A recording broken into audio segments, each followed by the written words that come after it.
We have our verses found in Philippians 1 verse 6 and Hebrews 12 verse 2. Ano po, sa King James Version, hindi ko na po ginagay lahat, babasahin lahat, pero nandun po. Sabi po dito sa Philippians 1 verse 6, so na siya nagpasimula sa iyo ng mabuting gawa ay lulubusin hanggang sa araw ni Jesucristo. At sa Hebrews 12 verse 2, namasdan natin si Jesus na gumawa at sumagdal ng ating pananampalataya. Diba? So, may mga preceding verses pa. Kaya kung titignan po natin dito sa ating pag-uusapan, ang title is, Have you gone into the process of remaking? Lahat tayo ay nasa proseso pa. Amen? Wala pang ganap. Ano po? Na nahulma na o naging katulad ng lubusan ni Kristo. At lahat naman ng bagay sa mundo, sabi nga, there's a process in everything, or some call it stages or level. Di ba? At ang sabi, napaka-importante nung nag-undergo tayo sa proseso or process. It could be long, mahaba yung proseso, and take time to wait. Pero kung maganda naman yung kahinat na it's worth the outcome, the waiting, and very satisfying. Di ba? Kaya nga, di ba yung pwede bang pagka nag-asawa ka, bukas may anak ka na. Di ba? Hindi naman. Pagka nag-conceive na yung asawa mo, you'll gotta wait for 8 to 9 months yata. Parang gano'n, di ba? Nag-aantay ka. So may waiting, may process kasi. May ginagawa, may dinidevelop doon. Pero, sabi nga, dito sa mundo, at kahit sa pansarili, minsan gusto natin mas mabilis pa sa proseso. O lagpasan yung proseso. Di ba? Gusto natin kagad mangyari yung gusto natin. Yung shortcut. Then, we're gonna risk the result. No? Bahala na kung ano kayo naglan. Di ba? Kaya nga may mga nag-aalok ng mga peking certificate, nag-aalok ng peking lisensya, nag-aalok ng peking passport, nag-aalok ng mga peking kung ano-ano. Para ma-skip yung tinatawag na process. Yung napakahabang proseso. Di ba? Sa buhay Kristiyano, meron pong mahabang proseso. I-share lang po ako. Kapag ka ikaw ay bagong ligtas, natural minsan dumadating yung tinatawag ng over-seriousness. Yung iyak ka ng iyak, yung ayaw mo nang umuwi, parang you have decided to really follow Jesus. Gusto mo na kagad magpastor, gusto mo na kagad magpastora, gusto mo dito ka na sa church, gusto mo lagi ka na kasama ni pastor. So marami na pong ganun dito na nangyayari, pero hindi natin pinatulan. Di ba? May bago-bago gusto sasama sa Bible school. Kasi yun yung init ng unang pag-ibig. Natural lang yun. Di ba? Pero sabi yung ganyan, may proseso, hindi pwedeng biglaan.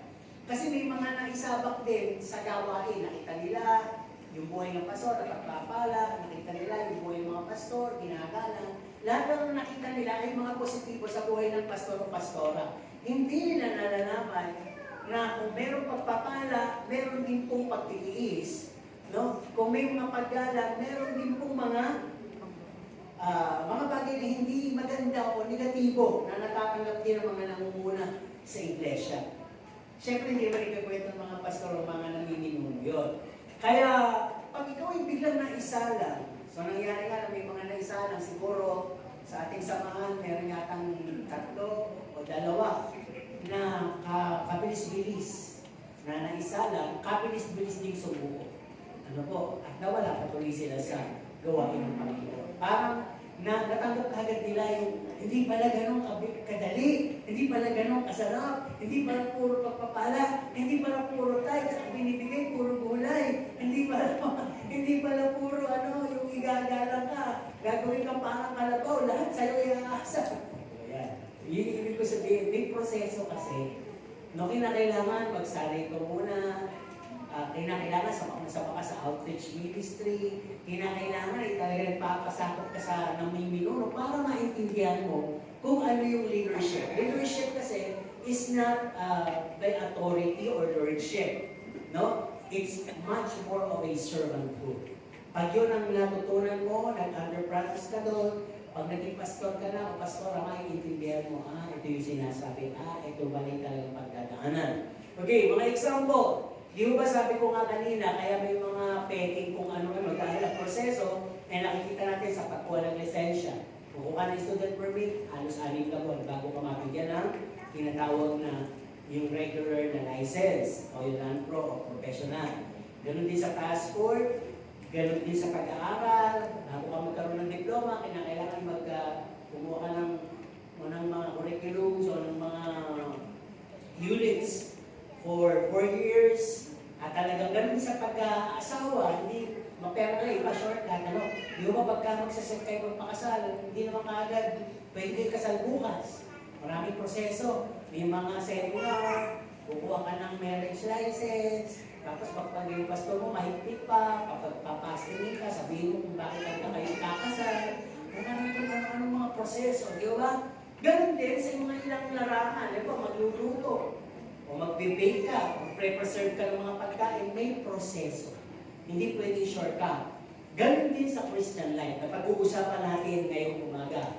Kaya, simulan na natin. Sabi ko, the process of Christian life. Laging una yung plano bago ang proseso.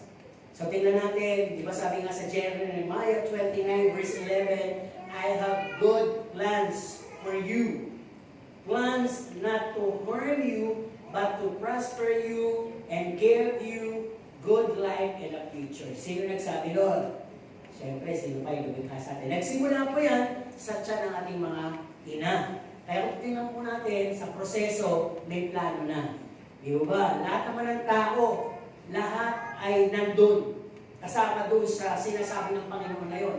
Kaya lang, hindi lahat nasusungkit yun. Ano po? Hindi sila naka-arrive doon sa naging plano ng Diyos. Kasi makikita nyo sa process kung nasa saan na kayo ngayon. Kaya masabi dito, not to harm us, but to prosper us and give us a good life and future. Andito na tayo sa process na yan ngayon. Lalo na yung mga baguhan. Di ba? Andito na tayo. Ngayon, the second process is the calling and the choosing. Tayo po ay tinawag at pinili. Paano nangyari yan? Bigyan natin ng talinghaga. O, kunin natin sa talinghaga. Dito makikita natin sa Matthew 13, verse 3 to 8. Nandyan, ang Panginoon ay nagkwento tungkol sa isang magsasaka na saganang naghagis ng kanyang mga palay o trigo ng kanyang itatanim. Ano po? Kaya sabi, every born human has a heart, has a soil. Ngayon, yung ating puso, may classification yan. May puso palang bato, may pusong patag, parang daan lang, may pusong tinikan, at may pusong mataba. Siguro naman lahat kayo nandito ay pusong mataba. Ano po? Kaya nung nahulog ang pinhi, tumubo, nagpapatuloy. Pero pag hindi kayo nagpapatuloy, ay pwedeng mapunta kayo doon sa pusong batuhan at pusong tinikan. Kasi yung unang puso na inaglisan ng binibigyan ng illustration ng Panginoon, inahagis ang mga binhi na may nalaglag sa daanan. Siyempre, walang lupa. Binhi yun. Nakita ng ibon, kinain. So sabi, yung binhi salita ng Diyos. Yung daan ay yung puso ng tao na maaaring nakikinig siya ng salita ng Diyos. Nagandahan naman siya, pero hindi niya na-absorb, hindi na-itanim. Kaya nung dumating ang ibon, kinain, dumating si Satanas, ninakaw lahat yung katotohanan na yun. Walang nangyari. So parang yan nangyayari pag nag-crusade tayo, nag-evangelistic meeting tayo. Marami naman nakikinig, nag-ahagis tayo ng binihir ang salita ng Diyos, pero hindi lahat na itatanim. Parang nakatinggan na. Pangalawa, mayroong puso na para bang batuhan. Siyempre, pag sinabi bato, mas maraming bato, onti lang yung lupa. So tumubo. Ibig sabihin nito, may mga tao na nasiyahan naman ang napakinggan ng Diyos, pero mas inunan nila yung cares of life. Mas inunan nila yung kanilang pangarap, mas inunan nila yung kanilang mga alalahanin sa buhay. Tumubo lang yung konting pananampalataya, yung konting salita ng Diyos, pero hindi nagtagal dahil walang lupa, hindi nagbugat, namatay din naman yung pananampalataya, nawala. So yung pangatlong klase ng puso ay yung tinikan o dawagan. Nahagisan siya ng binhi. So tumubo. Habang tumutubo ang salita ng Diyos sa kanya, eto na, yung pangatlusan ng proseso. Doon naman siya inaryahan ng mga tinatawag na persecution. No? Ang yung persecution sa Tagalog, pinag-uusip na siya ng kanyang mahal sa buhay, ng kung ng tao, mga kaibigan, tapos na-pressure siya, napapagalitan siya sa trabaho, napapagalitan siya sa kung saan-saan. Parang sa tingin niya, bakit nagkaganito? Ganito ba talaga ang buhay na sumusunod kay Kristo? Kaya ang nangyari, malaki-laki na, namatay. Nawala din po yung binhi na yon.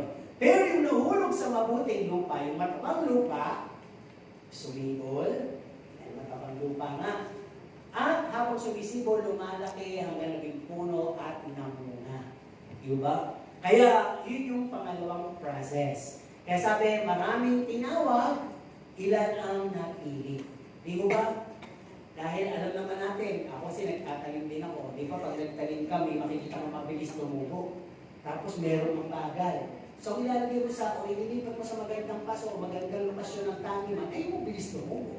Dahil alam mo na magbibigay ito ng magandang bunga. Pero yung mga parang bansot, ayaw, minsan hindi mo na lang pinapansin.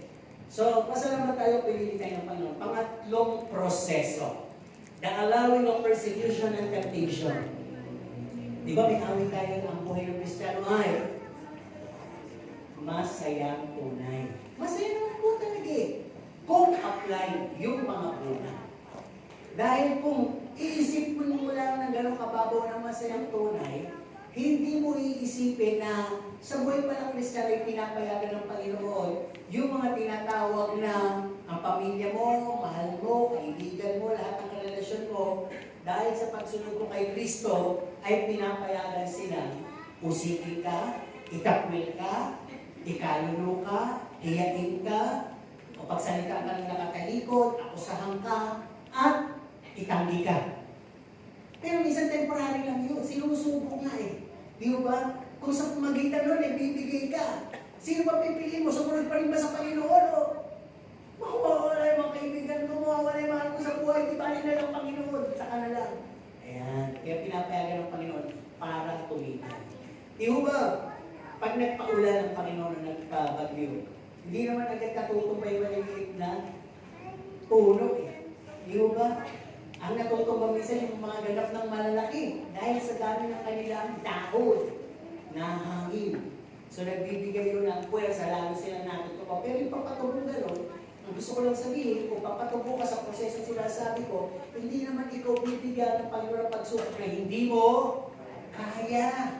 Kung baga sa kwan, kung nag-aalaman kayo, plantita kayo, naiintindihan yung sinasabi ko, kung meron pa kayo balita kalamansi, balita kamatis, yung ba hinihigad yun? Kaya mo pang makita yun, natatanggal mo pa yun. Nagugupit mo pa yung mga dahong bulok, o yung may mga sakot, may mga kung ano-anong puti o aphids na nakaka-apekto minsan sa halaman, nakakahawa sa ibang katabing halaman. So, ang Panginoon natin, gardener. Ibig sabihin, tinitrim din tayo. Kahit na tayo po ay under pressure ng persecution and temptation, tandaan po natin, all of these will make a way for us to become strong and firm. Di ba kahit naman tayo, pag nakita natin ang ating halaman ay medyo papakubahan, papabalin, anong nilalagay natin? Pataba at kahoy, stick, no? Tukod, tatagian natin para siya ay tumayo o medyo magkaroon ng magandang tikas habang lumalaki. Di ba may kasabihan? Habang bata pa, ang halaman ay ituwid mo na. Dahil kung siya ay malaki na at ganap na matigas, pag pinilit mo siyang tinuwid, mababalik. Di ba? Kaya ganun po yung ginagawa ng Panginoon sa atin. Little by little. Kaya huwag kayong masyadong madrama. Ano ba naman ito? Sobrang na yung aking nararamdamang pagsubok. Huwag yung sisihin ng Panginoon. Ang hinahanap ng Panginoon sa pagsubok na yan ay kung paano mahahayag yung kanyang kadakilaan at kung paano siya magkakaroon ng lugar para pumilo sa mga pagsubok na pinapayagan niya sa iyo. Diba dapat panalangin? Okay, the next process. Matapos at nalagpasan natin, di ba kahit yung mga tuta, sisiw, aso, nagkakasakit siya na pambata pa eh. Pero pag nalagpasan nila yun, tuloy-tuloy na silang malusog. Ganun tayo. Pag nalagpasan na natin yung mga persecution sa workplace, sa Sa school, sa labas, sa kapitbahay, sa mahal sa buhay. Nagsawa sila sa kakapakso sila, hindi ka bumigay. Titigil din yun. The next thing na on the process is the meat feeding. Natututo ka na ngayon pag-absorb ng mga serbon na karne. Di ba? Siguro sabi niyo, ba't pastor hindi yata nabanggit yung milk feeding? Doon yun, pagtapos nung na-harvest ka na, nalagyan ka na ng tinatawag na napulaan na ng yung lupa, matabang lupa ng binhi, tuloy-tuloy po yun habang pinipersecute ka, pinifeed ka ng milk. No? Dito din tayo. Di ba kasi, pag bata, wala namang kakayanin yung sanggol.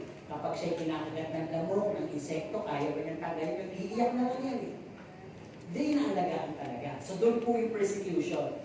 Na habang pinapersecute tayo, hindi pa tayo masyado matibay, inaalagaan tayo ng Ama, ng ating Diyos. Punta tayo sa tinatawag ng ikaapat na proseso, the meat feeding. Sa meat feeding, dito pumapasok yung sanctification and purification through Holy Spirit. Ang Holy Spirit, yung Word of God na nare-receive natin na medyo mabibigat. Alam niyo naman, sa Word of God, sinasabi katotohanan, yung mga taliwas sa buhay ng tao na masakit, yung bawal ng ganito, hindi pinapayagan yung ganito, na dapat ganito, minsan masakit. Meat po yun. Ano po? Malalalim na katuruan. So, kinakailangan, hindi ho ba pag kumakain tayo ng sabaw? Halimbawa, sabaw kinakain natin o gatas. Okay lang ba na uminom tayo ng tubig, maraming tubig? Pwede, pero hindi marami. Kasi sabaw na yun eh. Pero kung kumakain na tayo ng solid food o ng meat, kailangan mo umiinom tayo ng tubig. Diba? Umiinom dapat tayo ng tubig para, huwag naman kayong makakano sa sinasabi ko kasi may taong unang ang laway, may taong maraming laway. Kaya mas may tukson tayong tulo laway. Yung maagos yung laway, mainom yun. O sabi nga nila, lahi raw yun, o maaaring natipisa yung pisngi habang maliit pa kay naglalawan. Pero ako naniniwala na yun ay natural. May taong malaway at may taong kulang sa laway. Di ba? Pag malaway, makita nyo lunok ng lunok. Di ba? Pagka walang laway, hirap lunok. Umabang ano kung gumagano pa yun. Kasi walang pang padulas. Ngayon, para ang laway, mag-iinay mo lang. Kailangan huwag tayo basta nulo ng kinakain. Ninunguya po yan. Di ba ang sarap ng pagkain? Pero bakit ang sarap lulunin? Kasi itong tiyan, gutom eh. Pero hindi mo yung malalasahan ng tiyan. Yung sarap nandito lang. Kaya damahin nyo. No? Yung aking anak, maliit pa yun eh. Kumuwaya yun, tama. Lulunin mo na. Wala na yung lasa, lulunin mo na. Hindi niya malulunin mo ng tubig. Andun pa rin. Yung tubig nakadaan, yung kinakain, andun pa rin. Di ba? Pero okay pala yun. Di ba? Mas maganda yung matagal, ngumuya. Actually, lahat naman yun, yung pinagmuyaan mo na yun, pag lululun mo yun, waste na yun eh. Juice lang naman ang kiluha mo ron eh. Di ba kaya tayo nilalabas ng waste? Juice lang lahat ang kinukuha. Nutrient nung mga kinakain natin na nagpupunta sa ating mga blood vessels kung saan nadidistribute sa ating katawan. Okay, tuloy tayo dito. Kasi sabi dito, yung meat, yung Word of God, and yung water is the Holy Spirit. No? Tuloy tayo. Pag kumakain sa labas, ano ba prepare natin? Uminom ng tubig o uminom ng malamig na beverages or mga twisted drinks? Ayun, milk tea o coffee shake. Yung, di ba, ang dami ng klase ng inumin kayo ng malalamig na very refreshing. Di ba, yung, ano ba, yung dating Coke, nilagyan pa ng float. O float, di ba? Malamig at may ice cream pa. Di masarap nga naman. Pero nung maliit kami, parang sabi ng mga teacher namin niya sa kanang magulang, huwag daw iinom ng Coke, soft drinks at ice cream, sasakitan siya. Makasabihan dati, di ba? Pero ngayon, pwede na, no? Lahat pala pwede pagsama-samahin. Pwede yung kape at tsaa. Pwede yun, di ba? Milo at kape. Oo, pwede yun. Sago at kape. Pwede naman matito. Ito, natatawa kayo. Yung coffee jelly. Di ba may pearl yun sa clear kayo naman? Kaya sa pag-iimbento mo eh. Yung mga nag-i-eksperimento na pumato sa tikim, tamo yumaman. Sila yung mga nauna kasing nag-invento. Kaya Paghaluhaluin nyo lang yan, di ba? Pag may mga mini juicer ka ngayon, yung iba-ibang prutas na paghahalo-halo na.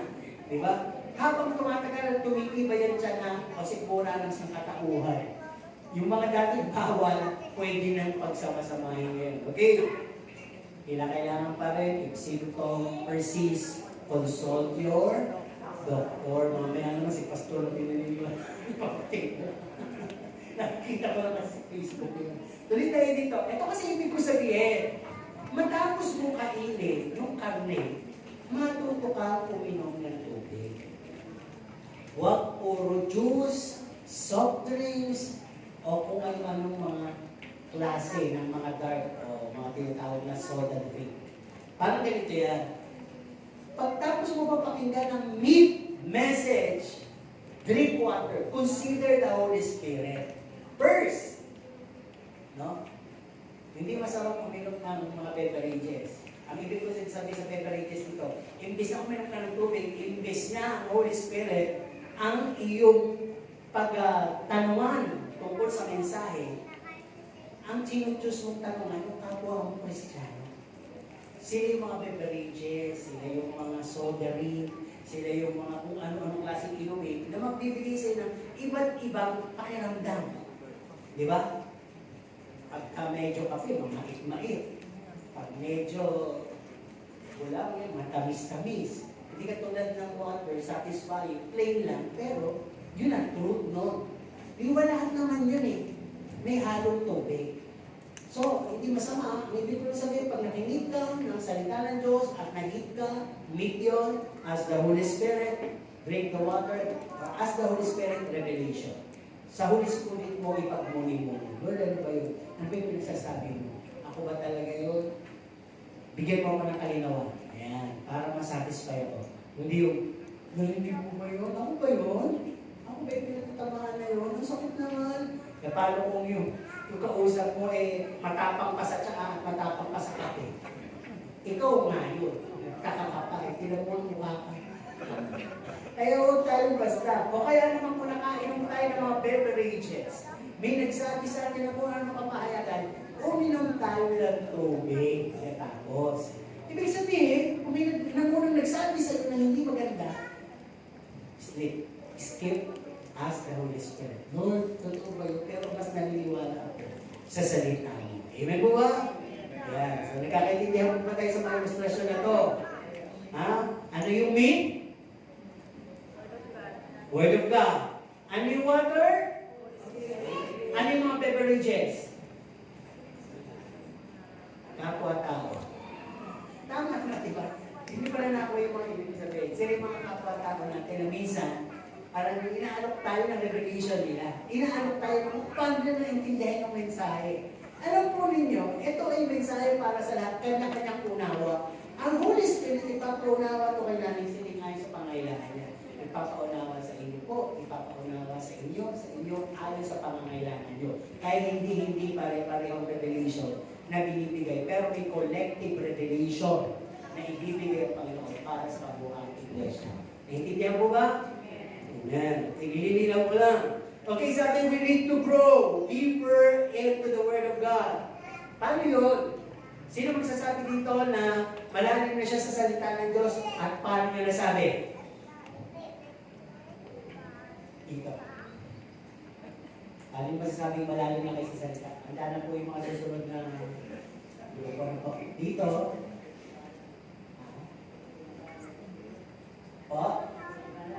Opo, paano mo nasabing malalim ka na sa salita ng Diyos? O alam mo salita ng Diyos? Dahil ikaw ay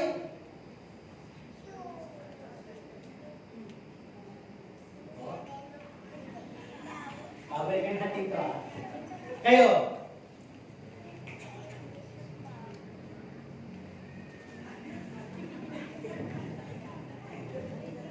Gusto ko lang pag-resign.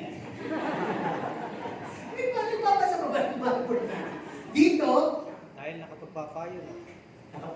Papayo. Oo, yun. Siyempre sa ng Diyos, pinapasa mo, pinamumuhay mo, may papayo mo. Okay, tama yan. Kayo,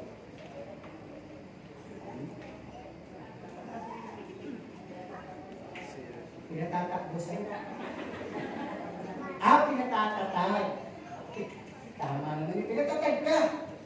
tagal na, di ba? Ang daming mga persecutions at mga pagsubok, andyan ka pa rin. Dito, na-apply na po sa buhay. Halika natin kung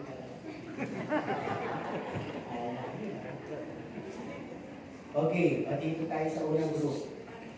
Dito po,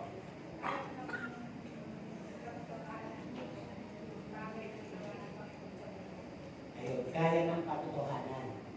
Hindi lang salita. Kayo, yun, may fear of the Lord. Di ba? Halos nandito naman, i-check nga natin. Sabi dito, we need to grow deeper into the Word of God. No!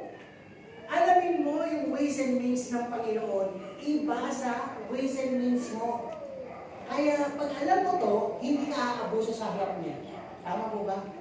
Ito pala ang will ni Lord. Kasi pag hindi mo alam, will mo lang ang masusunod. Di ba? Kaya dapat alamin mo, ang Diyos, ang kaparaanan niya, iba sa kaparaanan mo, kaisipan niya, iba sa kaisipan mo. Yan ang tinuturo ng salita ng Diyos. Kaya, matututo ka na igalangin siya. Diyos siya, tao naman. Hindi ko siya dapat tinuutusan sa panalangin. Kinakailangan, niluwalhati ko siya. Hindi pa yung kalooban ko, dapat kalooban niya. Ayan. Tapos sinabi nga rin sa grupo dito, kailangan mo rin malaman at magkaroon ka ng banal na pagkatakot sa Diyos. Dahil diyan nagpapasimula ang wisdom and knowledge. Ano ba?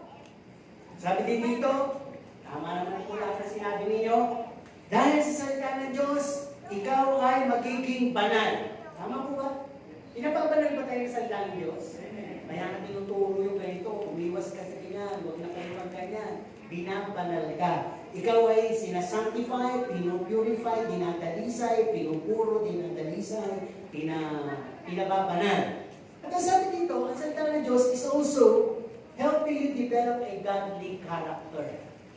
Di ba, kung hindi naman sa salita ng Diyos, magiging magkakaroon ba ng parang katangian ng Diyos o ugali ng Diyos? Hindi. Di ba? Kaya, ang sabi din dito, pagka alam mo ang salita ng Diyos, you will be open for rebukes, corrections, and you will have a teachable spirit. Di ba? Meron na ako meron akong nakita lang sa Facebook, kaya lang, masyado ng positive pastor o pastor ba yun, na nagre-rason kasi mga members niya. Kaya nasabi niya parang, marunong ka ba sa pastor? Kung gusto ko nila pastor dito. Di ba? Parang, hindi ko alam kung biruan nyo, no? Pero natawa lang ako. Di ba? Kasi minsan, hindi naman maalis yung may nagko-komento, may nagtatanong. Parang panahon ni Moses. Di ba? Nung wala si Moses, si Aaron ang naging substitute leader nila. Nung habang wala si Moises, na-pressure tong si Aaron. Walang Diyos, nasaan ang Diyos na sinasabi nyo? Dinaladalan nyo kami dito, wala naman pala tayong pagsamba, wala tayong aalayan. Kailangan may nakikita tayong Diyos at meron tayong aalayan. Gumawa tayo ng isang guya. Tama ba? Guya. Ha? Gintong. Basta gintong guya. Di ba? Ano ba yung guya? Batang ano ba yun? May mga kagagapan. Batang baka. Sige. Yung bulik. Batang dalag. Totoo naman, di ba? Oo, at saka batang baboy. Ay, kulig no. Kulig. Piglet. Ano yung batang baboy? Di ba? May mga tao eh. Ano, nagtanang-tanang itong si Aaron, gumawa ngayon ng batang guya. At sumama sila doon na ikinagalit ng Diyos. Okay? Ano pa? Ang salita ng Diyos, kapag lumalim ka, matututo kang lumapit sa Diyos ng may pananampalataya. Tandaan niyo po, sabi ng Diyos, hindi ka lugod-lugod sa akin yung lumalapit ng walang pananampalataya. Amen? Okay. Next process. Di ba yung lahat ng binanggit ka na yan pala? Sabi, all of these are discussed in the Word of God. And hindi lang tayo dapat, hindi lang kayo nakaupo dyan, oo na oo, amen na amen, kahit wala naman tayo nag-iinan po. Ay kinakailangan din i-apply yung naririnig. Tama po ba? Tanungin niya natin yung ating katabi. Nasa ang proseso ka na. Sige po, kunin po niyo yung sagot. Kaya kung ako pinatanong yun, Sasagot po yan. Sige, magsagot na kayo. Nasa proseso ka na. Doon sa mga sinasabi ni Pastor. Sige, go! Iba, nasa proseso ng pagtulog. Yung pagka na po yan, hindi ka na kasunod yun. Nasa proseso ng pananaginip. Nasa ka ng proseso? Sa developing of faith. Dito, dito, sagot na kayo lahat, by faith. Oo, tama. Okay, tuloy tayo. Ito na ang susunod na process. The growth or the root must be seen. Kailangan makita, lumago ka. Okay, paano to? Dalawa lang naman yung ibinigay. Di ba, ng banal na Espiritu. Noong tanggapin natin si Kristo, ibinigay yung Holy Spirit as kaloob. Sabi kasi ng Panginoon, aalis ako, pero ibibigay ko yung kahalili ko. Pag sinabi kahalili, katulad ko. Makapangyarihan. Pero Holy Spirit yun, the last agent. Yung Holy Spirit yun, nagbigay ng dalawang kaloob. Yung bunga pala at kaloob. Nagbigay ng dalawa. Bunga ng banal na Espiritu at kaloob. May sabi dito, kailangan makita ang paglago. Paano? Una, sa fruits. Magbibigay ako ng ilang halimbawa. Sabi po dito, witnessing the fruits by its season. Sa panahon ngayon, ano ang uso prutas? Mangga. Ano pa? Watermelon. Ano pa? O nga, pakwan. Pakwan. Ano pa? Singkamas. Bakit? Hindi ko kita. Bakit pa ganito panahon yung mga bunga? Bakit? Dahil tumutulong po yan sa init. Oo, tumutulong po yan sa init. Yung watermelon sa singkamas, water yan.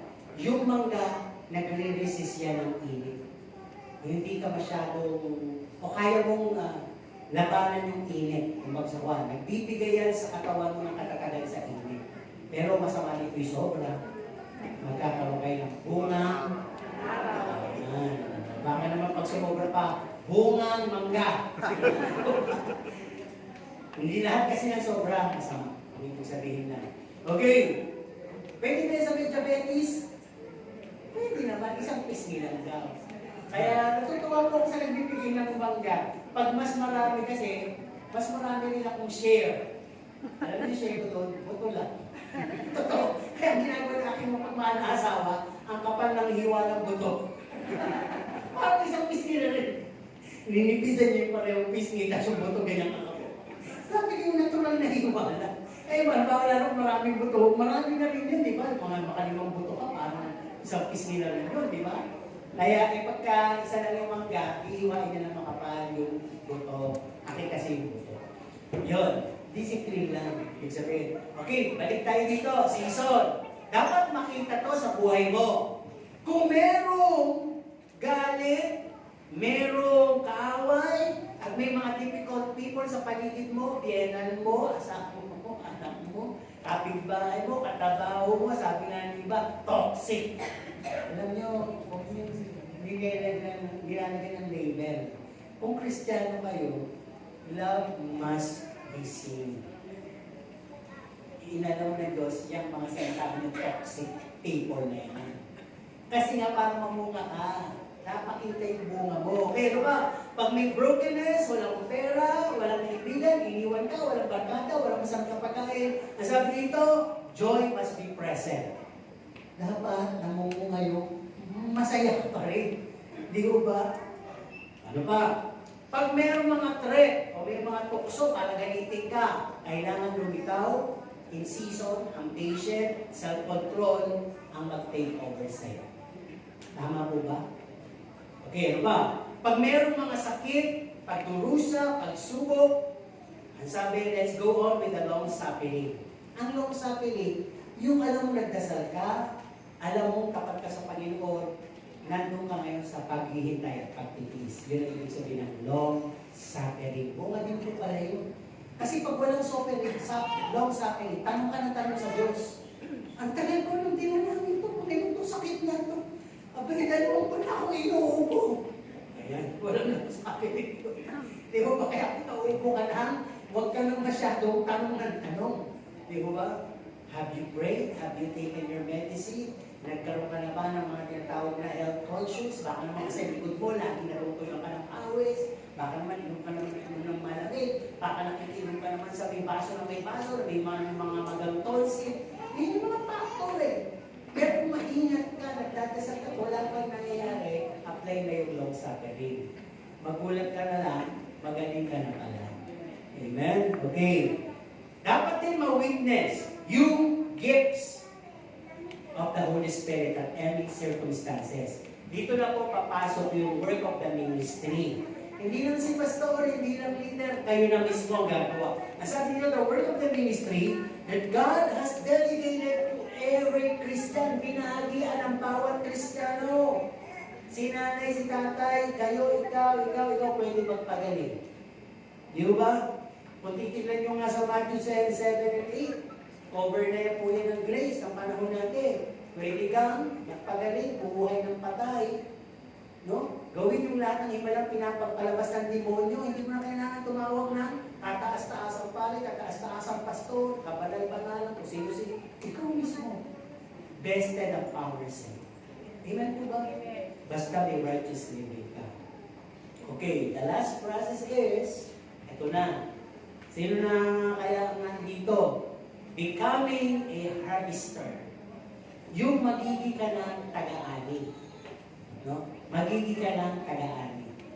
Okay, ano ibig sabihin nito? Our Lord Jesus is the Lord of the harvest. No? Papasok sa prosesong ito, we begin to come out of our comfort zone. Pangalaman niya natin, ano ba yung comfort zone na natin sa lagi natin narinig kay Pastor? Bakit kasi nandito tayo sa comfort zone? Abay, anihan na! Sino po ba yung malalim na kay Kristo? Ay? Gusto ko matawa, o maiyak, o madumi. Ano? Wala ba akong kausap dito? Sino na yung malalim kay Kristo?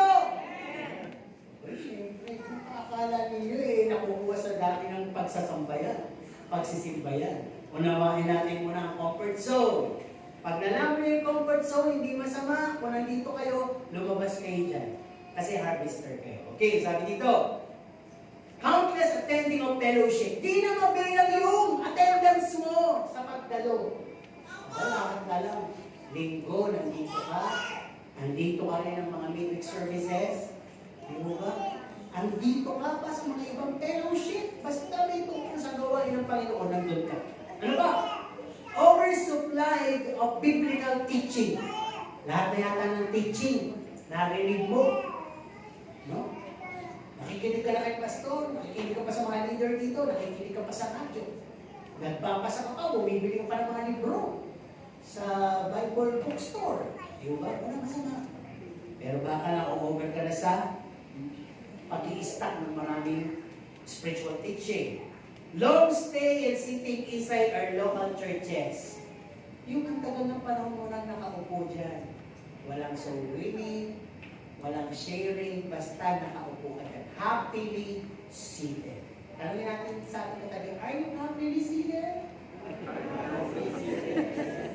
How's the temperature? Di ba? Actually, pinatanong ko sa lahat ha. Di ako nagtanong sa inyo. Pinatanong ko sa lahat. Okay, ano ba? Over-believing to oneself. Pag nandito ka lang sa loob ng church, dito na po ng church siya. Maraming issue nangyayari, petty issue, maraming nangyayari mga paligsahan, selosan, o ano-anong bagay ang nangyayari, parang tingin mo sa sarili mo, sikat ako, una ako dito. Okay, upuan ko yan, yung mga upuan, parang yung, babuhan ka lang, wala ka. Hindi mawala yung mga discrimination na dinevelop pagka nandito lang tayo sa loob ng church. All we care about is lahat ng mga pangyayari sa loob ng church. Walang exposure. Walang lumalabas eh. Di ba? Kayo ba sino gusto ng aircon? Hindi po ako mamimigay. Ibig sabihin ko lang. Sino ang gusto yung malamig? So, magtulong kayo. Hindi naman kayo kakawain eh, di ba? Pero kung kayo ay pagkakalob sa inyo yung aircon sa loob ng isang taon na hindi kayo talaga lalabas para mangarawan, papayag kayo. Di ba? Baka buhok mo, balat mo, labi mo, lahat isa lang ang kulay. Amput lang siguro, di ba? Nakakita na kayo ng mga merchandiser sa SM, di ba puputi na? Sobrang puti na, di ba? Ang puputi na nagmamapamapa pa yung kanilang balat dahil hindi na sila masyado naaraw, nandun na sila, nakatayo pa. Parang drain na sila sa lamig, yung dugo nila, yung gawin nyo, walang kausap, lakad ito, hindi pwede kumupo. Diyan ka nga binabayan. Sino lalo ng bumuwi ko eh. Basta tumayo ka dyan, kaya mo na binabayaran eh. Sana alam yung pinasok mo, pinasok-pasok mo yung pagiging sales lady. Tapos kayo, nagreklamo ka. Tingnan natin mabuti. Kaya ganun din ang nangyayari dito. Okay, ano ba? Over-display of ministry. Kasi akala mo, ang galing mo na sa ministry mo, giving, preaching, sharing, song leading, music ministry, lahat na.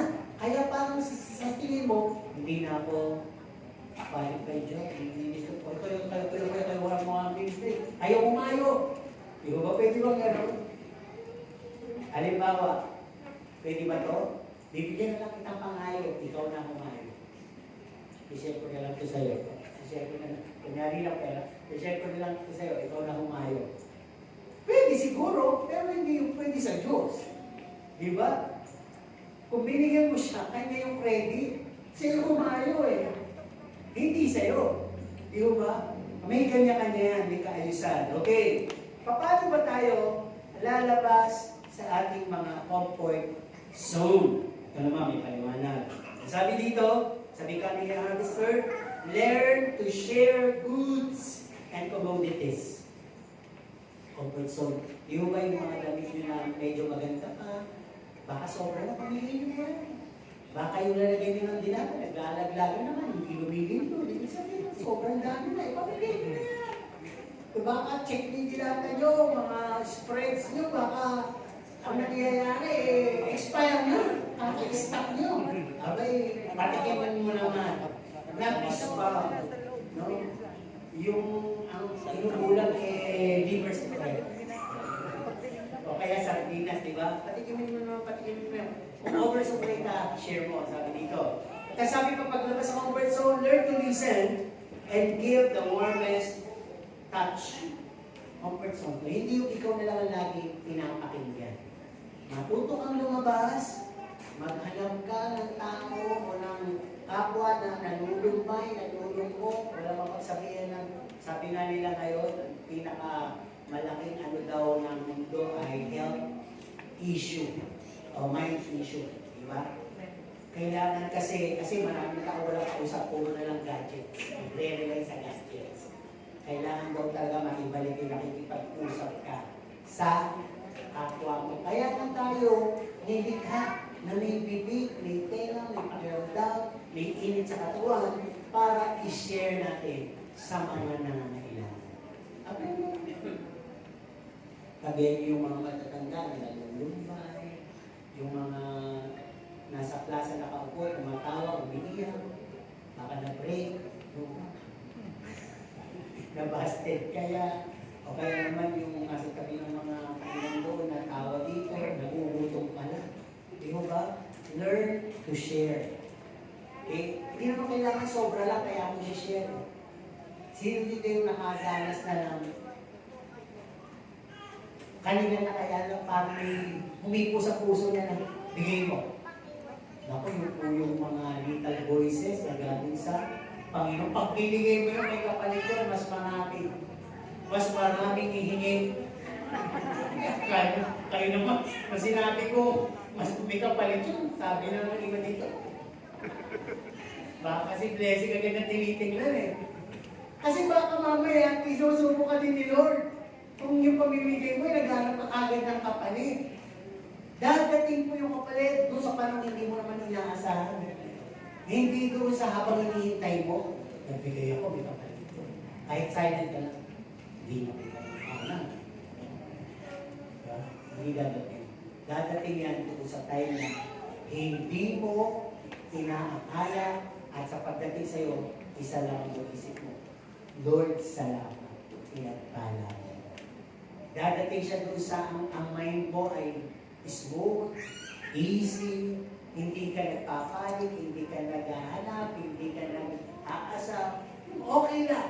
Biglang dadating para maghinipan ka ng isang masarap na hangin sa kalagitnaan ng napakainit na panahon. Sino yung nakaramdam ng yan, di ba? Nakaupo ka lang dyan, parang may humipan sa'yo ng napakasarap na hangin. Parang ganun yung blessing na sinasabi. It will come. Saka sabi nga, totoo naman yung hindi naman yung dadating sa'yo kung marami ka pang stock. Di mo ba kayo na ayaw ng Diyos yung nag-i-stock ka ng marami? Mana, di ba? Continuous naman yung giving nun eh. Kaya lang, hoarding yung tao eh. Nagpapanik, baka bukas hindi na magpaulan ng mana, mag-stock na tayo ng marami. Nabulok ko eh. Sabi ko nga sa inyo, pag giver kayo, hindi naman nagkasad ang Panginoon sa laki na binibigay niyo. Interesado ang Panginoon sa natira sa inyo. Lalo-lalo na kung wala nang ang natira. Di ba na kung medyo may nagbigay ng malaki pero may nagbigay ng konti lang? Di ba hinangaan ng mga tao yung malaki nagbigay? Sabi nung Panginoon Jesus, malaki dahil marami pa siya eh. Kaya niya magbigay ng malaki. Pero yung pulubi, yung binigay niya, yung kanya na lang natitira. Kaya bukod na pinagpapalad. So, ganun na Panginoon. In giving, hindi ka nagbibigay dahil hindi ko na ito makakain, medyo expired na. Hindi ko na ito nakakain dahil hindi ko naman type. Binigyan ako, hindi ko type, sa'yo na lang. Hindi gano'n. Kaya kailangan lumabas siya sa kusang loob mo na generosity. Dahil gusto mo i-share. Gusto mo ibigay. Okay, diba? Share the goodness of God's salvation and forgiveness. Paano to? Di ba tayo minsan may discrimination? Parang, kayo ba kaya nyo lumapit sa ex-convict? Sa rapist? Sa killer? Di ba parang kahit na nagbago ng parang, di ba? Parang meron tayong mindset na they could harm us. Di ba? Ako hindi naman. The people around us, seeing us going near to them, yung mga condemn na to. Yan. Pag yung umiral sa atin, wala pong mangyayari. Pero sabi nga dito, go out for the outreach ministry, share the goodness of God to everyone. Mamaya may kapalok yan dito. No? Kikulit tayo. Sabi nga dito, pag meron ka nang nakadala sa loob ng church, hindi po yun nahihinto doon. Pag dinala mo siya, you must follow up and disciple that soul. Sabi nga, ito narinig nyo na to, salvation is free, but discipleship is costly. Bakit? Bibili naman yung salita ng Diyos eh, pagliligtas eh. Pag nag-disciple ka, pag nag-alaga ka, ba, dinala mo yung classmate mo, kaibigan mo, papamasayan mo yan namin. Diba, papakainin mo pa yan sa labas. Lahatid mo pa yan. No, magpapaload ka pa para lang i-text yan. No? Magpapano ka lagi ng data para ma-follow up siya. Gugugol ka ng time. Ganun po yung disciple. Ang Panginoon kahit saan siya pumunta kasama niya yung mga alaga niya, in-overshadow niya. So kung kayo nag-aalaga dito, may dala kay kaluluwa, huwag niyong iwan sa ere. Sabi ni Pastor, magdala lang daw ng kaluluwa dito. Oo, logic. Pero ang unang mag-aalaga dyan, kayo. Nagdala na ako, Sister Yoni, bahala ka niya. Sister Luz, bahala ka niya, pamasayan niya. Oo naman Sister Luz dyan. Pero kayong nagdala, meron kayo accountability, kayo unang titignan niya kung may buhay ba kayong nabago. Dahil pag hindi, yan dinala nyo, mawawala din po yan. Tingnan po ba? Okay. Nakapagdala na tayo, nandito na, don't rely on your strength. Dito pa rin tayo sa becoming a harvester. Rely on God's power. Lagi kang sumandig sa kapangyarihan ng Diyos. Hindi mo yung kapangyarihan. Kaya not by might, nor by power, but by my spirit, saith the Lord. Simple lang naman sasabihin ko dito, narinig nyo na to. Hindi mo mata. Yung mata ng Diyos dapat. Mata ng Diyos, hindi mo mata. Pag mata natin, pipilinan natin yung mabait, pipilinan natin yung mukhang magalang, yung mayaman, Yung pogi, yung maganda, yung maamo. Yun lang isishare natin. Kasi mata lang natin yun eh. Pero pag mata ng Diyos, ang mata ng Diyos kahit masasama, nakikita niya sa kanyang pag-ibig. Amen? Sabi, hindi labi natin, kundi labi ng Diyos. Pag nagsishare tayo, panay hindi sinishare nyo, baka panay kwento nyo, wala na yung Word of God. Baka panay kinikwento nyo yung buhay nyo. Baka imbis na gumaan yung bigat ng buhay nyo, kinikwento nyo, hindi po sharing yun ng gospel, sharing of burden. Kaya nung naghiwalay kayo, mas mabigat pa siya. Mas nabigat pa siya. Di ba? Hindi po siya, nakita kayo. Oo, ba't umiiyak ka na ini? Iniwan ka ng ang boyfriend? Ano dapat mo sabihin ko? Ibale, si Jesus naman, lover of our soul. Saka, he can call you friend. Mahal mo siya. Mahalin mo siya. Kahit hindi ko nga siya minamahal eh. Mahal ka niya. Kaya, pag boyfriend, saka na lang yan. Unahin mo ito, magbibigay siya sa'yo mas na lalaki. Ganyan. Eh, pagkabibig mo lang yung boyfriend, ako nga, dami ko. Kung ilang boyfriend na ako, iniwan ako ng inyo, iyak nga ako. Iiyak mo lang yan! Walang kakaspil ka. Walang kakayayan sa sharing nyo. Nag-share ka lang ako ng kapigatan. Titignan mo ang pinagsasasabi ninyo. Dapat guided ka nga eh. That's power. His hands and not your hands. Ano ibig sabihin nito? Ito nangyayari. Sige. Hindi ako pagkita ng pangalan. O ito, hatiin mo ha. Hatian mo silang lahat. Di ba? Ako. Ang laki mong ganun. Yung pagdating doon, hati nga eh, hatiin. Kung 8 kayo, dapat yun eh, hatiin sa 8. Ang ginawa, pinaghati-hatian yung kalahati doon sa 7. At yung kalahati ng kalahati, kanya. Ayan. Pag hindi po kamay ng Diyos, ang kamay nyo, pinabibitawan na ng Diyos, paano ba pagpalay ba? Ayaw nyo pa bitawan. Diba sabi niya, buksan mo ang kamay mo at iabot mo ang iyong kamay kapit. Oo. O, teka, hindi pa po tapos. Hindi pa po tayo. Baka mga hindi pa puspos na, may kumayo na. May umiyak at may magyakapan. Okay. Ibig sabihin nandito, pag binuksan mo yung kamay mo, yun lang naman kayang hawakan ng kamay mo, eh siguro. Hindi mo kaya hawakan yung 1 million at 1 million. Siguro yung 500,000, kasya pa yan. Wala lang, malaki kamay mo. Yun lang ang kaya content niyan. O sa bata, isang lollipop lang yan. Pero pag binuksan mo ang kamay ng Diyos, ano kaya ang laman? Andiyan ang buong mundo. Di ba? Kaya kung gusto mo mabuksan ang kamay ng Diyos, buksan mo ang kamay mo. Yung kamay mo ay gawin mo kamay ng Diyos. Para ano yun ibig sabihin, hindi mo kamay ng Diyos.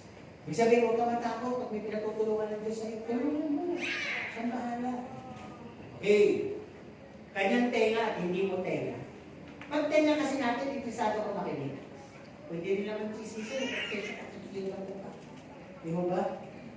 Pero pag tenga ng Diyos yan, ang nasa sayo, yung iyak ng kapwa mo, napapakinggan at nakapagbibigay ka ng relief. Okay, ano ba? Puso ng Diyos at hindi puso mo. Ano ba ang laman ng puso ng tao? Sinabi na po sa Bible, ang puso ng tao, kaya nagsisimula ang pag-iipot, pangangalo niya, pagpatay, pagkakaingit. Pero pag ang puso ng Diyos ang nasa sayo, ang lalabas pag-ibig, pagpapatawad, pagtanggap, di mo ba kagandahan loob? Kaya kailangan God's power, puso ng Diyos. At ang sabi, paraan ng Diyos at hindi mo paraan.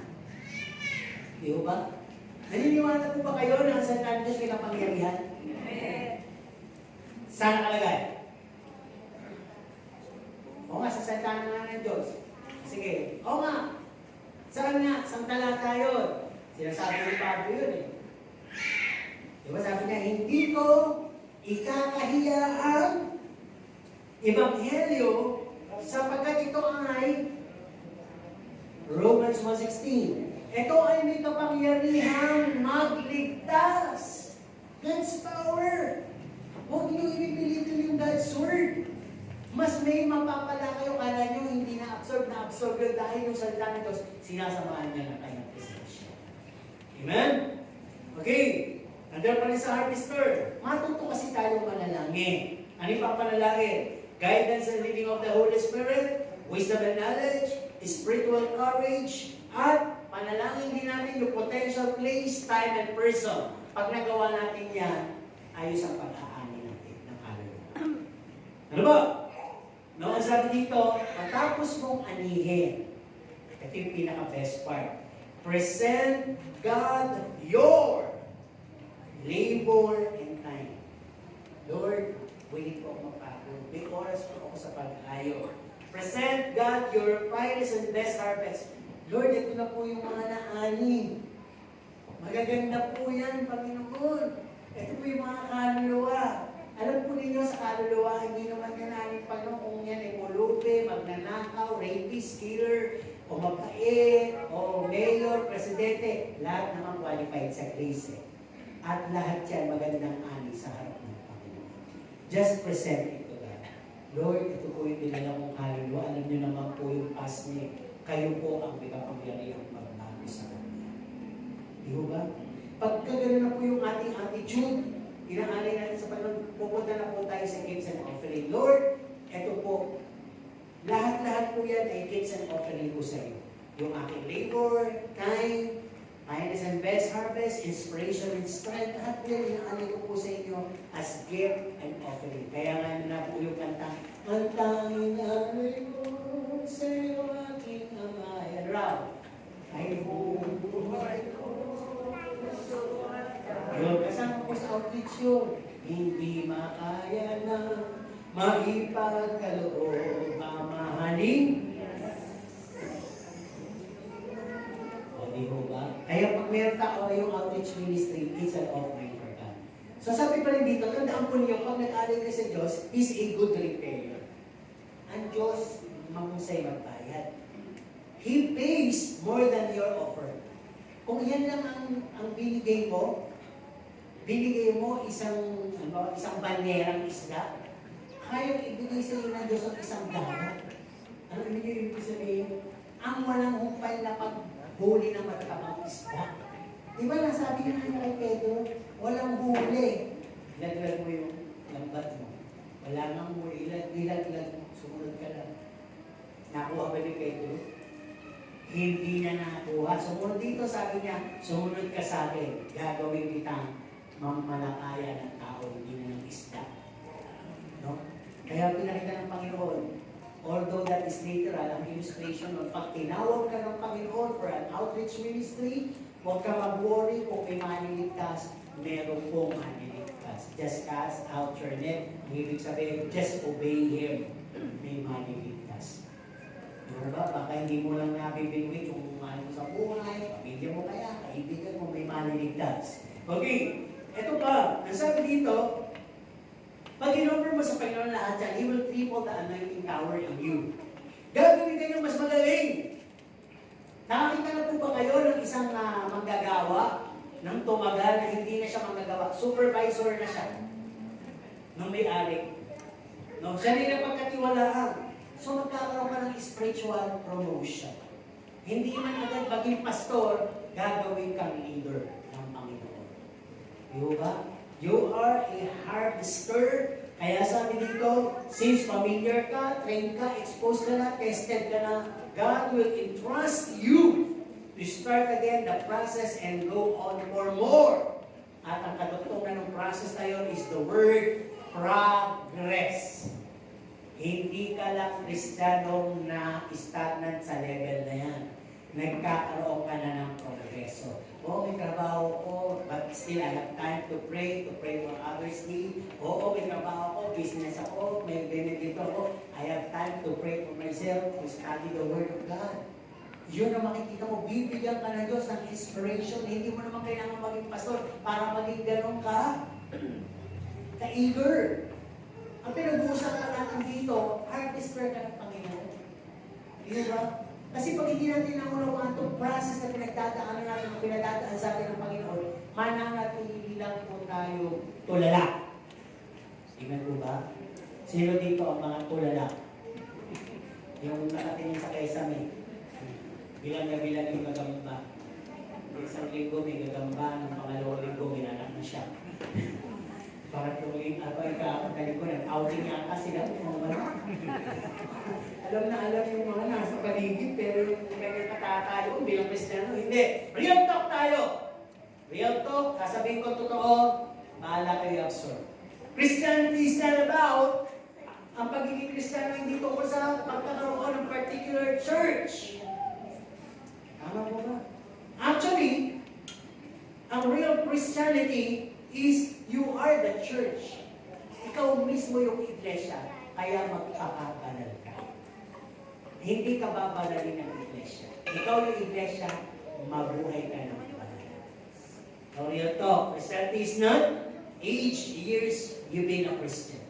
Hindi po yan sa tagal ng pagiging Kristiyano. Dahil, kaya nga may sinabing may naunang nahuli at may nahuli nauna. Ang tagal ng Kristiyano, sa sobrang tagal, natisog na wala ka. No? Kaya sabi dito, it's being matured and useful for God. Yun ang dapat. So, Christianity is not hearing good sermon. Hindi matawag na okay, you belong to a church, ang gaganda ng sermon, amen ka na yun, Kristiyano ka na. Hindi. Christianity is applying what you heard. Yung na-apply mo, natutunan mo, apply mo. Ano pa? Christianity is not huge giving and donations. Malaki mo magbigay. Tapak mo magbigay. Christianity is heartful and honest giving. Hindi pwede paglalaki. Di ko ba heartful? Okay. Christianity is not commenting and fault-finding. Hindi ka, lagi ka na lang may nakikita, lagi ka na lang may napapansin. Lahat na lang ng tao dito, threat sa'yo. Lahat na lang ng tao dito, palagay mo, galit sa'yo. Lahat na lang ng tao dito, palagay mo, higit sa'yo. Lahat na lang ng tao dito, ulang na lang, kainin mo. Diba? Pag ganun ka, hindi po yun yung Christianity. Ang Christianity is appreciation and consideration. Tatanggapin mo at isasaalang-alang mo sila kahit sino pa sila. Okay? Christianity is not of being offended and hopping to another church. Hindi po Kristiyano yung natitisod at lilipat ng church, natitisod, lilipat na ng tipaklong mo yun. Ano po? At ang sabi po dito, ang tunay na Kristiyano is doing all things through Christ, the source of strength. Natural minsan, nakakapanghina. Natural minsan may nakikita ka. Natural minsan gusto ko nang bumitaw. Pero the source of your strength, sabi ni Pablo, I can do all things through Christ. Yung word na to, kaya kong manatili, kaya kong magpakabait, kaya kong hindi napansinin yun, kaya kong palagpasin yun through Christ na nagpapalakas sa atin. Kung si Pastor lang, hindi ako kaya palakasin niya, Sister Rosy, hindi ako kaya palakasin niya, cell group leader ko, hindi ko kaya palakasin, hindi ako kaya palakasin, si Jesus lang ang magpapalakas sa atin. Kasi kung nakahuli ka nga si Panginoong Jesus, eh, patitingnan mo yung mga nasa paligid mo. Ginagamit lang din naman yan. Di ba sabi ko nga sa inyo, hindi ko and-exclude ang sarili ko, kahit ako pwede maging threat sa inyo. Di ba ba? Kaya may ganun, para hindi tayo titingin sa tao, titingin lang tayo sa Diyos sapagkat siya ang nagsimula at magtatapos ng ating faith. Wala nang iba. Pag lumipat ka, parang sinabi mo, tinapos ni Pastor ang pananampalataya. Pero babalik ko, hindi ko po tinapos, kayo ang tumapos. Di mo ba? Ginawa ng kapalaran, hindi sa pananampalataya. Okay, sabi dito, Christianity is not 100% blessed. Eh ano? Christianity is always a servant mind and servant mindset and serving. Kasi pag laging blessed, ang iniisip mo, parang hindi ka nakikilos eh. Hindi ka na magkakaroon ng hospitality, hindi ka na mag-share. Bless naman ako ni Lord. Ay, favored ako eh. Hindi mo masamang sinasabi yun. Pero babalik dapat ang iyong pasa sa kinatutungtungan mo. Okay. Christianity, sabi dito, is not about self-imposing leadership display. Ewan ko ba bakit yung iba gusto talaga maging leader? Ano kaya ang pagkakaintindi nila sa leader? Yung mga leader dito, taas ang kamay. Minsan naging leader at yung mga leader kasalukuyan, taas ang kamay. Kawawa ng teacher sa po, walang leader. Taas yung kamay nyo, nakapaglagay po kayo. Taas po nyo, kahit naman din yung taas kay leader. Di mo ba ito ibig sabihin? Di ba yung pagiging leader, mahirap na yan eh. Hindi yan leadership display or gaining respect or being authoritative. Leadership is servanthood. Di mo ba? Lagi kang alipin, lagi ikaw ang unang gawa dapat. Yan yun. No? Kaya hindi siya self-imposing leadership display or authority display. Ito na pala sinabi niya. It should be a servant mindset and serving. No? At ang sabi dito, Christianity is not just a smooth sailing relationship and pleasing. Gusto ko doon sa fellowship na yun. Kasi doon walang pisuran, doon walang inggitan, doon walang pulaan. Ano masasabi mo? Saan ba church yun? Alam nyo, ewan ko ba church yun? Kasi kahit sa church ni Paul na mga sinabi, mas matitindi pa po ang issue sa issue natin. Mas matitindi pa. Buti nga tayo, hindi na gano'n kasi may Holy Spirit na eh. Petty lang po yung sa atin. Petty issue. Sabi natin, petty issue. Anong petty issue? Petty. Petty issue. Petty lang, maliliit. Kaya hindi dapat nagpapadaig doon sa mga issue na yun. Dapat yung issue na yun, gamitin mo na tumibay ka. Hindi mo siya gagamitin para ma-insecure ka. Amen po ba? Pinag-uusapan ka? Bakit nga po? Hindi. Alam niyo yung mga artista gumagawa pa ng issue eh. Dahil pag napag-usapan sila, sumisikat sila lalo, nagkakaroon pa ng commercial. Diba? Yung mga latest na mga na-issue ng mga relationship, yung mga commercial na. At nilagyan pa ng hugot yung mga commercial nila. No. Kaya parang sa church, dapat gano'n kung pinag-uusapan ka, siguro nakikita, parang isang punong mabunga. Di ba ang mabunga binabato? Para mahulog yung mga bunga. Ayan. Kaya ganun yung pagka nagiging talk of the church ka, may issue ka. Hindi naman lahat ng issue ka, di ba? Naniniwala po kayo. Hindi lahat ng issue ay bad. Some issues are good. Nag-uusapan kayo pala, hanga sa'yo, bigla kong sinubog. Bakit ba ako muna uusapan? Tapos pag-text mo, akala ko ba sabi mo, mabait yun. Akala ko ba sabi mo, matagal na yun, tinan mo, yun ang napala. Sinubot tayo, sinupalpal tayo. Ayan. Maganda naman pala yung pinag-uusapan sa'yo di ba?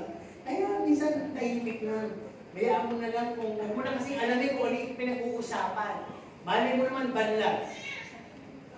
Ano yung sabihin? Sa'yo nakatingin pero, sa right nakatingin pero sa left ambition. Tama? Kaya ako may pagkapanlag din ako minsan dito ako nakatingin dahil nakita ko matulog dito. Sabi naman dito. Dahil nakita ko yung tulog dito, sabi dito. Hindi ko wala lang may napalata naman. Okay, tuloy tayo. Ang sabi dito, real talk tayo, Christianity is not about our interests, benefits, and advantage. Hindi po lagi kayong papayuhan, hindi po kayo laging bibigyan ng upuan, hindi po kayo laging uunahin, hindi po kayo laging aalagaan, hindi po Christianity yun, baby Christian yun. No? Ang tunay ng Kristiyano, ang sabi dito, is all about Jesus. All about Jesus. Isa pa, i-issue kanina sa sasabi ko, how to deal with them with love. Lahat, kahit difficult person yan, ikay mo lang sa lahat. Amen? Ano ba? Real talk? Christianity is not big words and empty. Yung mahilig bang mangako? Marami dito, di ba mahilig mangako? Nasusunod. Kasama na ka talaga sa susunod. Nasa Sabi nga dito, nasa pato and working hard. Yun ang kinakailangan makita. Yung talagang pa natin. Christianity is not full of pride and self-glory. Alam po ninyo, tatanungin ko dito, sino dito ang walang pride? Taas ang kamay. Kaya dito na pagkakagaling. Lahat naman kasi tayo may pride eh. Di ba? Kaya na, pag na-touch doon ang bibitaw. Tama? Lahat tayo may pride. Siyempre, pag wala kang pride, insecure ka. Di ba? Pag wala kang pride, wala kang self-boost. Kaya may pride ka. Di ba sabi nga natin, kung meron tayong pagiging proud of pride, eh sa Diyos yun. Kaya ako proud dahil I'm highly favored by God. Yun, parang gano'n natin gagamitin. Pero yung pride na isa, yung evil pride, yung false humility, false love, yung false neighborhood, lahat. May pride pala. Pag nakanti mo, nililitaw, hindi pala totoo ang pag-ibig, hindi pala totoo ang pagpapakumbaba, hindi pala totoo yung sinasabi. Yun ang pride. Kaya dahil sa pride, kinain ng pride, nawala dahil sa pride. Kaya tingnan natin, ha? Nasabi dito, it's not about pride and self-glory, it's all about humility and meekness. Humility and meekness. Okay, alas ba tapos? Nasabi dito, Christianity, nasabi ko ito kanina, is not about petty issues and enemies here. No? It's all about loving one another. Ano sabi? Bakit mga nangyayari ito? Oh, therefore we should be one, love one another as He loved us. Paano nangyayari yun? Because Jesus Loves us. Oo, inapos na agad. Hindi tapos ang kanta, di ba? Jesus is in me and Jesus is in me. Di ba? Jesus is love. God is love. Kung pareho kayong may Jesus, pareho kayong madaling umibig. Tama po ba?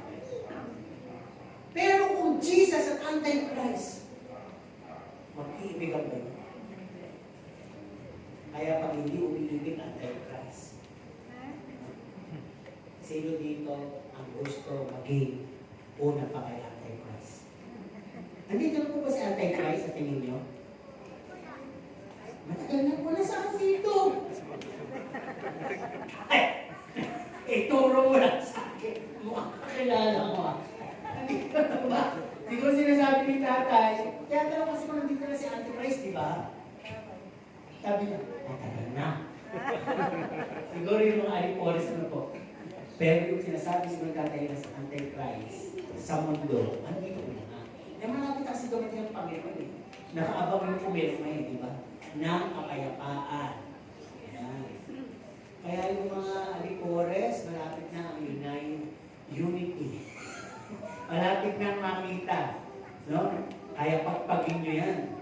If you are always against the will, the activity, and the love, motivation of the Lord, you might as well feel na kayo na ngayong Antichrist. At sigurado may iwan kayo para dumami yung alagad niya. Kaya pagpagin yan, ha? Kailangan matuto tayo umibig. Amen ba? And last dito sa real talk natin, sabi, Christianity is not receiving and begging for more. Di mamaya meron tayong itlog. Yung taga sinawala yung itlog, di ba? Di ba? Di ba kasi ayaw tumanggap ng itlog lang. Sige, sa susunod, may talong mantika to. Kaya nga sabi, Christianity is not about receiving. Binigyan na ng itlog, biniklamo pa. Nasaan yung talong? Nasaan yung mantika? Paminta kasi. Hindi puro benefits. Okay lang tumanggap ng itlog, pero pag may nagsasabi sa inyo, ipamigay mo ang itlog mo. Diba? Ibigay mo sa iba. Di ba? Wala, lahat na sabi mo ng bata din, pagbibigyan mo ng isang itlog. Di ba? Kami nga, namimigay sa plaza ng tsokolate. Sabi sa amin, si Mr. Chocolate, ang tsokolate lang tingin sa amin. Kaya makikita kami, tingin sa amin tsokolate. Eh kung kayo itlog. Yan. Magiging tingin sila, di ba? Puting, Di ba? Ayan na si Ma'am Itlog. Si Mr. Itlog. Kasi nga, naging advocacies niya. Balik tayo, the last conclusion natin. Sabi nga dito, we don't just do a routine hobby for God. Kaya may process na tayo eh. Ang sabi dito, we must be seeing what process are we in by now. Nasaan proseso na ba ako? Nandun pa ba ako sa kain ng karne? Hindi pa ako maging harvester. Malakas na tuhod ko. Kain ako ng kain. Papataba na lang po yun. O nandun pa rin ako sa immaturity. Yung inaalagaan pa rin. Kaya nga sabi dito, and through this process, kung nasaan ka man, dapat magpatuloy yun, and we must see it someday to have a progress.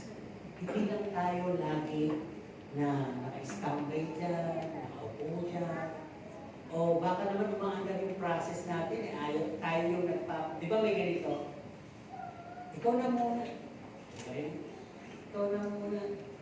Sino gusto mo dito sa pag- Uy, ikaw! Ikot ka! Ikot kayo! Punta kayo sa atat. Uy, ikaw, pumunta ka. Alam niyo ibig ko sabihin? Turo ka ng turo sa iba. Baka ikaw na yung nasa point na yun, na kailangan mo ng umusad. Pero, ang pakiramdam mo na parang lagi kang naduduwag. Pakiramdam mo, hindi ka pa handa.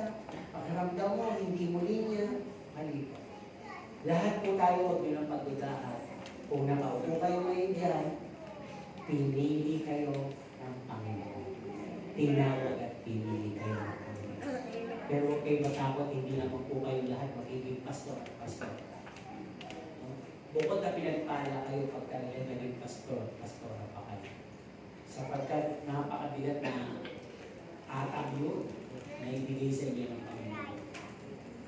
Alam nyo, I wonder, sometimes yung mga tao talaga, willing na willing gusto maging pastor. Natatanda ko, nananalangin ka dito na ang pag-pray siya, gusto niya talaga anointing eh. Kahit may bisita tayo, ano gusto pag-pray? Iba, sakit karamdaman, pagalingin, blessings. Pero siya lagi nasasabi, anointing. Gusto ko magkaroon ako ng anointing na katulad ng kay pastor. Anointing. Yung anointing ang anointing. Ano ba? Hindi masama.